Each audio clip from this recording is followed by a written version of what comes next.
Good morning, good afternoon, good evening, everyone. Welcome to the Good News Corner. Bobby Wilson here. Love to you there. How you doing? That's good.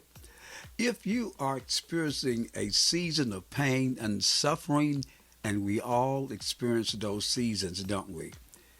There's a scripture I lean to and cling to. It says, "Trust in the Lord and lean not to your own understanding, and He will direct your paths." I'd like to share with you for a few minutes finding worth in Christ. One of humanity's deepest pursuits is finding our identity. We want to know who we are.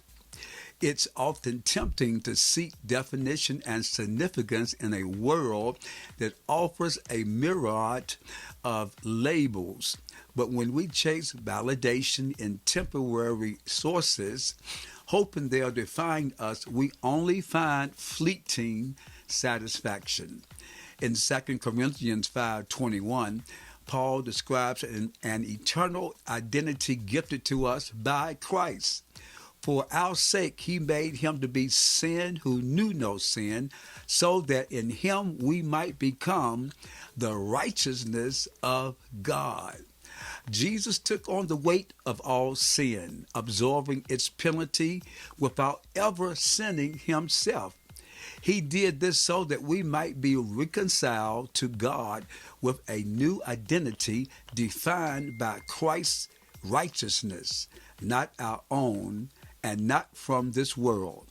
Christ has sacrificially given us a new identity and purpose.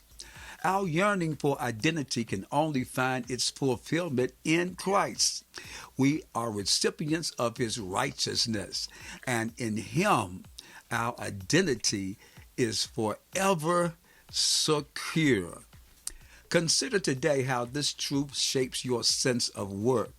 Are you seeking worldly validation, or are you resting in Jesus' righteousness? How might recognizing your identity in Christ transform how you view yourself and interact with the world? Part of the plan. Part of the plan. In the beginning, God created everything: galaxies and volcanoes, fireflies and diamonds, oak trees and great white sharks. Finally, saving the best for last, he created humans in his image to fill the earth, reign over its creatures, and cultivate a world that magnifies him. But even before the beginning, God was already there. He spoke time and space into existence while existing outside of time and space. And long before you were born, he already knew all about you, your strengths and weaknesses, your successes and failures. He knew all about you and chose to make you because he loves you. For we are God's handiwork, created in Christ Jesus to do good works, which God prepared in advance for us to do. Ephesians 2:10. You are God's handiwork, sometimes translated as masterpiece, workmanship, or work of art. You are also God's masterpiece because of the unique spirit, personality, and gifts that have been uniquely wired in you.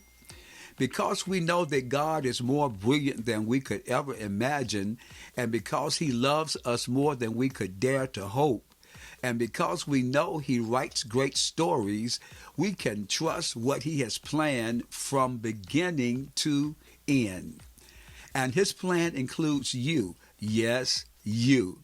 He has prepared good things for you to step into: meaningful relationships and impactful work.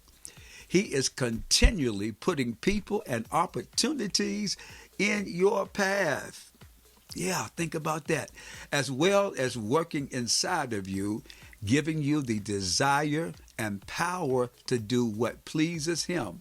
That's Philippians chapter 2, verse 13. He has empowered you to partner with him as we experience the greatest story on earth. So as you consider how God has intentionally designed you and placed you at this specific point in history, what passions and callings has he placed on your heart? This could be one big thing or several small things. As you think about that, what step do you need to take to pursue your calling with God, given confidence? Thank you for joining me on the Good News Corner. Bobby Wilson here. Love to you there. It's my pleasure to share with you the good news of the gospel of Jesus Christ. You know, the death, burial, and resurrection of our Lord Jesus Christ. That is the good news. Yes, yes, yes. So check it out. Check out the Word of God, the gospel of Jesus Christ. Laughter does good like medicine. Type if you love Jesus. Anyone can honk. Type if you love Jesus. Anyone can honk. The wages of sin is death. Repent before payday.